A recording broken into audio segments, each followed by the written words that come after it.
दोस्तों आज हम पढ़ेंगे कक्षा 11 के विश्व इतिहास विषय का अध्याय 10 जिसका नाम है मूल निवासियों का विस्थापन।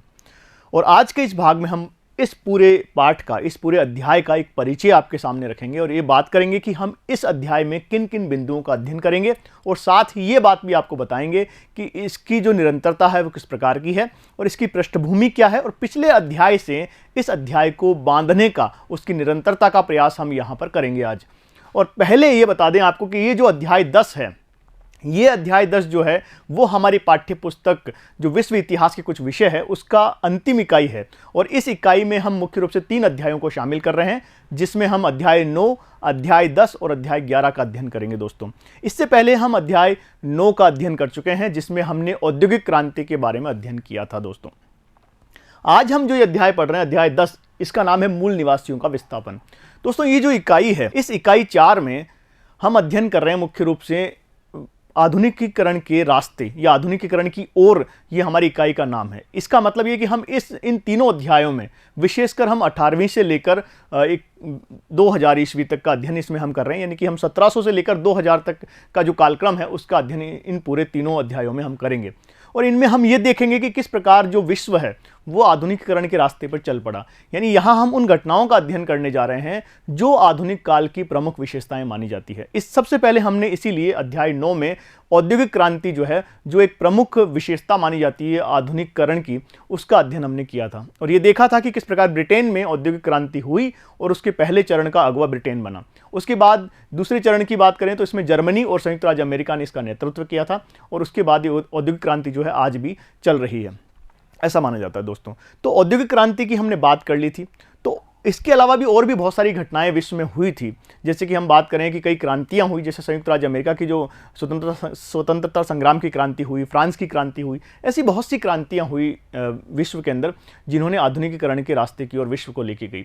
लेकिन यहाँ हम कुछ विशेष विषयों को हम शामिल कर रहे हैं, क्योंकि हम, आपको पता है, विश्व इतिहास के कुछ विषय हम यहाँ पर ले पा रहे हैं। तो आज का जो अध्याय है, अध्याय 10 जो हमारा है, वो उसमें हम बात करेंगे मूल निवासियों के विस्थापन के बारे में, कि आखिर जो मूल निवासी थे उनका विस्थापन किस प्रकार। और हमारा ये जो पूरा ध्यान है, यहाँ पर हमारा पूरा ध्यान केंद्रित रहेगा अमेरिका महाद्वीप पर और इसके अलावा ऑस्ट्रेलिया महाद्वीप पर हमारा ध्यान मुख्य रूप से इस अध्याय में केंद्रित रहेगा। और हम देखेंगे कि जब यहाँ पर मूल और यूरोपीय जातियां आई, यहाँ पर यूरोप के लोग आए, उन्होंने अपने उपनिवेश जब यहाँ बसाए और यहाँ जब उन्होंने अपना साम्राज्य विस्तार किया, तो यहाँ के जो मूल निवासी थे उनको किन किन कठिनाइयों का सामना उन्हें करना पड़ा था। इससे पहले दोस्तों मैं आपको अध्याय 8 के बारे में थोड़ा लिया, हम अध्याय 8 में पढ़ चुके हैं। उसमें हमने देखा था कि किस प्रकार अमेरिका महाद्वीप पर, जो अमेरिका महाद्वीप था उस पर किस प्रकार से स्पेन और पुर्तगाल ने अपने साम्राज्यों की स्थापना की थी। हमने उस अध्याय में ये देखा था कि संस्कृतियों में जो टकराव का नाम का जो अध्याय था, उसमें ये देखा था कि जब पहली बार नई दुनिया की खोज की गई और स्पेन और पुर्तगाल ने वहाँ पर अपना साम्राज्य विस्तार किया था, तो वहाँ के मूल निवासियों को भी काफ़ी समस्याओं का सामना करना पड़ा था और यहाँ तक कि वहाँ की अधिकांश आबादी समाप्त हो गई थी लगभग। अब दोस्तों ये जो 15वीं से लेकर 17वीं शताब्दी का जो दौर था, जिसके बारे में हमने अध्याय 8 में पढ़ा था, ये जो दौर था ये भौगोलिक खोजों का दौर कहलाता है। दोस्तों भौगोलिक खोजें, तो इस दौर की अगर हम बात करें तो इस दौर में हम मुख्य रूप से ये देखते हैं कि अमेरिका में स्पेन और पुर्तगाल के साम्राज्य की स्थापना हुई। ये जो दौर था 15वीं से लेकर 17वीं शताब्दी का जो दौर था, इसमें स्पेन और पुर्तगाल का एक छत्र राज्य था पूरी दुनिया पर, ऐसा दिखाई देता है, क्योंकि जितनी भी ज़्यादा जो भौगोलिक खोजें हुई थी उनमें सबसे महत्वपूर्ण भूमिका इन्हीं 2 साम्राज्यों की थी, या इन 2 देशों की भूमिका महत्वपूर्ण थी। और हमने ये देखा था कि किस प्रकार उन्होंने नई दुनिया की खोज की और अटलांटिक महासागर को पार किया। उनके द्वारा जितने भी अभियान प्रायोजित किए गए थे, उन्हीं के माध्यम से अमेरिका की खोज की गई थी और उन्हीं के माध्यम से हमने देखा था कि एक प्रशांत महासागर की खोज की गई थी और उन्हीं के द्वारा हमने देखा था कि किस प्रकार यूरोपीय देशों ने, जबकि कुस्तुनतुनिया पर तुर्कों का अधिकार हो चुका था, तो पूर्व की ओर जाने वाले जो रास्ते थे, पश्चिम की ओर से उन्होंने पूर्व के नए रास्तों की तलाश की थी। तो ये जो दौर था 15वीं से लेकर 17वीं शताब्दी का, इसमें मुख्य रूप से स्पेन और पुर्तगाल जो थे महत्वपूर्ण शक्ति बने हुए थे। लेकिन जैसे ही 18वीं शताब्दी की हम अगर बात करते हैं दोस्तों, हम यहाँ 18वीं शताब्दी की अगर बात करें, हम 18वीं शताब्दी की अगर बात करें दोस्तों, तो 18वीं शताब्दी का जो दौर है उसमें मुख्य रूप से ये जो शक्तियां हैं स्पेन और पुर्तगाल, वो काफ़ी पिछड़ जाती है और कुछ नई औपनिवेशिक शक्तियां हमारे सामने आती है और कुछ नए साम्राज्यवादी शासक हमारे सामने आते हैं। और यहाँ हम देखेंगे कि मुख्य रूप से जो दूसरे महाद्वीप हैं उनमें भी यूरोपीय साम्राज्य की स्थापना होना शुरू हो जाती है। यूरोपीय देश जो है वहाँ चले जाते हैं। और इस 18वीं शताब्दी में हम देखें कुछ नए देश हमारे सामने आते हैं, जिनमें हम मुख्य रूप से शामिल कर सकते हैं, इंग्लैंड को शामिल कर सकते हैं। इंग्लैंड का साम्राज्य विस्तार होता हुआ हम देखते हैं इसमें। इसके अलावा हम देखते हैं कि फ्रांस का जो साम्राज्य विस्तार था, फ्रांस ने किस प्रकार, हॉलैंड इसमें शामिल हो जाता है इस दौड़ में। तो ये कुछ नए देश, औपनिवेशिक देश यहाँ पर आते हैं और वो 18वीं शताब्दी में स्पेन और पुर्तगाल को पीछे छोड़ देते हैं और पूरी दुनिया में अपने साम्राज्य का विस्तार करते हैं दोस्तों। तो यहाँ हम 18वीं शताब्दी में वही देख रहे हैं। इसके अलावा ये भी देख रहे हैं कि किस प्रकार से और जो देश हैं दुनिया के, और जो महाद्वीप है, वहाँ पर भी यूरोपीय देश अपना औपनिवेशिक साम्राज्य स्थापित करने में सफल होते हैं। जिसे हम बात करें दक्षिण अमेरिका की बात करें, मध्य अमेरिका की बात करें, उत्तरी अमेरिका, दक्षिण अफ्रीका की बात करें, ऑस्ट्रेलिया महाद्वीप, न्यूजीलैंड आदि पर यूरोपीय देशों का कब्जा बसना शुरू हो गया था इस दौर में 18वीं शताब्दी में। और मुख्य रूप से शक्ति जो थी इसमें वो इंग्लैंड था दोस्तों। और हमारा क्योंकि पूरा ध्यान यहाँ पर किस चीज़ पर है, हमारा पूरा ध्यान यहाँ पर केवल ही ध्यान रखिएगा कि हम बात करेंगे यहाँ पर उत्तरी अमेरिका महाद्वीप, जिसमें हम संयुक्त राज्य अमेरिका और कनाडा को शामिल करते हैं, वो इसमें शामिल होंगे। वहाँ के जो मूल निवासी थे उनका विस्थापन किस प्रकार से हुआ, उस पर हमारा ध्यान पूरी तरह से केंद्रित है। इसके अलावा ऑस्ट्रेलिया महाद्वीप में जब ब्रिटिश लोग पहुँचे तो उन्होंने किस तरह से मूल निवासियों को, उन मूल निवासियों के साथ किस तरह का व्यवहार उन्होंने किया और वहाँ के मूल निवासियों का क्या हाल हुआ, इसके बारे में अध्ययन करेंगे। अब बात करें तो कॉलोनी एक शब्द आपके लिए यहाँ इस अध्याय में बार बार शायद इस्तेमाल हो सकता है, कॉलोनी और उपनिवेश। उसके बारे में आप ध्यान रखिएगा कि कॉलोनी क्या है। जब यूरोपीय लोग आए और उन्होंने जब अपनी बस्तियां बसाई दूसरे महाद्वीपों में या दूसरे देशों में, तो वो बस्तियां क्या कहलाती थी, वो कॉलोनीज कहलाती थी। वो इंग्लिश में उसे कॉलोनी कहते हैं और हिंदी में उसे उपनिवेश कहते हैं। तो उपनिवेश का मतलब जो यूरोपीय लोगों की जो बस्तियां थी अन्य देशों में या अन्य महाद्वीपों में, उन्हें कॉलोनी कहा गया। इसके अलावा जो मूल निवासियों की कई विरासत भी हम देखेंगे बाद में कि इनकी कई विरासतें भी हमें देखने, जैसे हम बात करें कुछ नदियों के, शहरों के नाम जो हैं वो आज भी वहाँ के मूल निवासियों के नाम पर मिलते हैं, जिनके कुछ उदाहरण हम यहाँ ले सकते हैं। जैसे ओहियो है, मिसिसिपी है, पारामाता, ऐसे शहर हैं या ऐसी जगह हैं या ऐसी नदियाँ हैं जिनके नाम आज भी हमें वहाँ के मूल निवासियों की याद दिलाते हैं। तो वहाँ कुछ विरासत जरूर बची है उनकी। इसके अलावा दोस्तों हम इससे पहले कि बता दूं आप, ये हम इसके अंदर हम मुख्य रूप से कौन कौन से बिंदुओं का अध्ययन करेंगे इस पर एक बार चर्चा कर लेते हैं, ताकि आपके सामने स्थिति जो है बिल्कुल स्पष्ट हो जाए कि हम कौन कौन सी चीज़ें पढ़ने वाले हैं। देखिए, सबसे पहले हम बात करें, इसमें परिचय हम लेंगे, एक पृष्ठभूमि और निरंतरता की बात हम यहाँ पर कर रहे हैं। हमने आपको जोड़ने का प्रयास किया, जो पिछला अध्याय है और पिछली जो इकाई है उससे हमने आपको यहाँ पर जोड़ा है कि किस प्रकार, क्योंकि इतिहास जो है वो एक निरंतर बहती हुई नदी के समान होता है। तो एक नदी की धारा के समान हमने निरंतरता की बात हमेशा मैं करता हूँ कि निरंतरता जरूरी है। इतिहास पढ़ने के लिए आपकी निरंतरता, घटनाओं का एक क्रम जरूरी है, क्योंकि अगर आपके पास क्रम नहीं है, क्योंकि इतिहास जो है वो कहानी के समान चलने वाली चीज़ होती है। हालांकि कुछ और भी चीज़ें उसमें शामिल की जाती है, पर कुल मिला के किस्से और कहानियाँ तो इतिहास का हिस्सा होते ही है दोस्तों। तो आपको क्यों ना इस तरीके से उसे पढ़ा जाए। तो किसी महान व्यक्ति ने कहा भी था कि अगर इतिहास को कहानियों की तरीके से पढ़ाया जाता तो शायद ज़्यादा महत्वपूर्ण होता ये।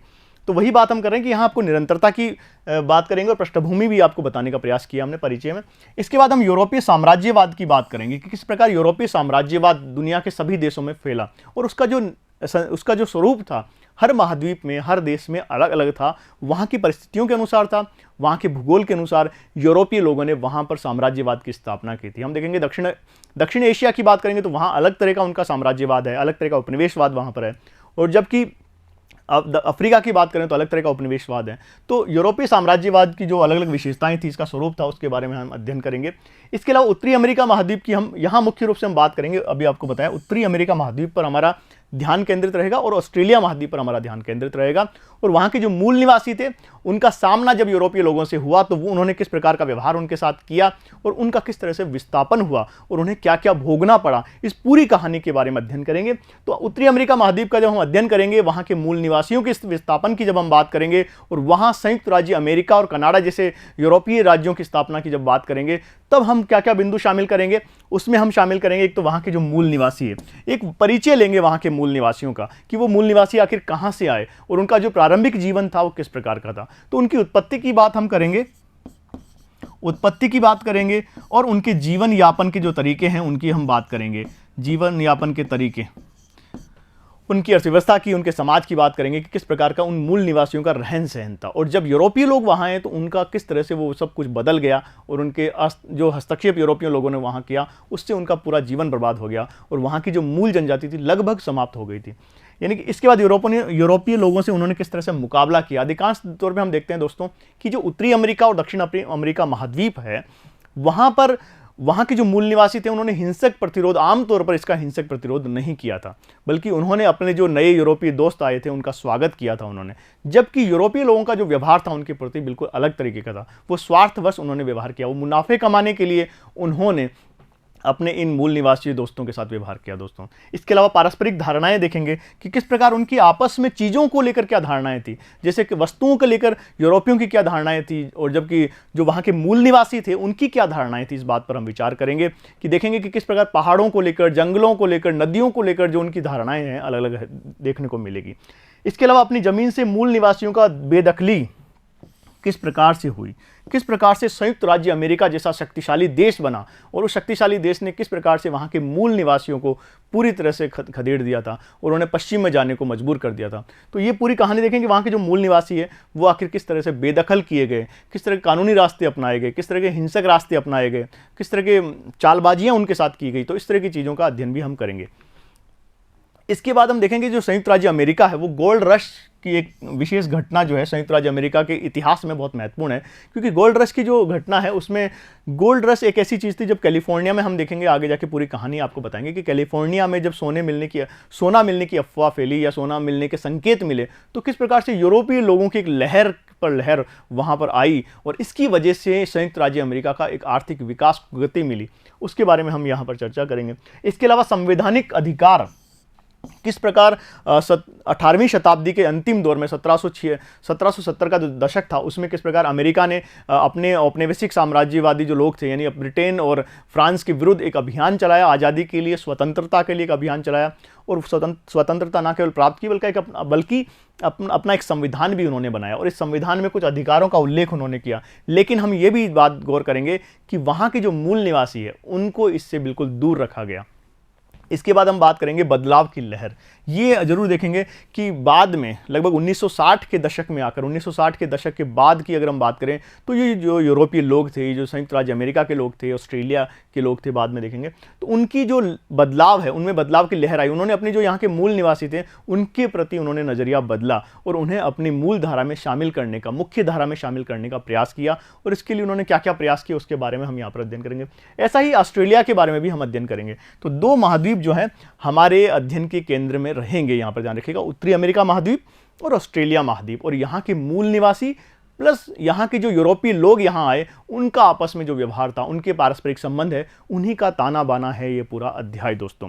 तो आज के इस अध्याय में हमने आपके लिए एक पृष्ठभूमि तैयार की है। इस पूरे अध्याय में हम क्या पढ़ेंगे, इसके अलावा हमने आपको निरंतरता भी बांधने का प्रयास किया है कि जो पिछला अध्याय था उसमें हमने क्या पढ़ा, इकाई में क्या पढ़ा, उस इकाई से इस इकाई का संबंध क्या है, इस बारे में आपको एक झलक आपको प्रस्तुत की है।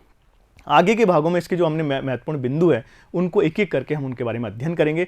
तब तक के लिए धन्यवाद।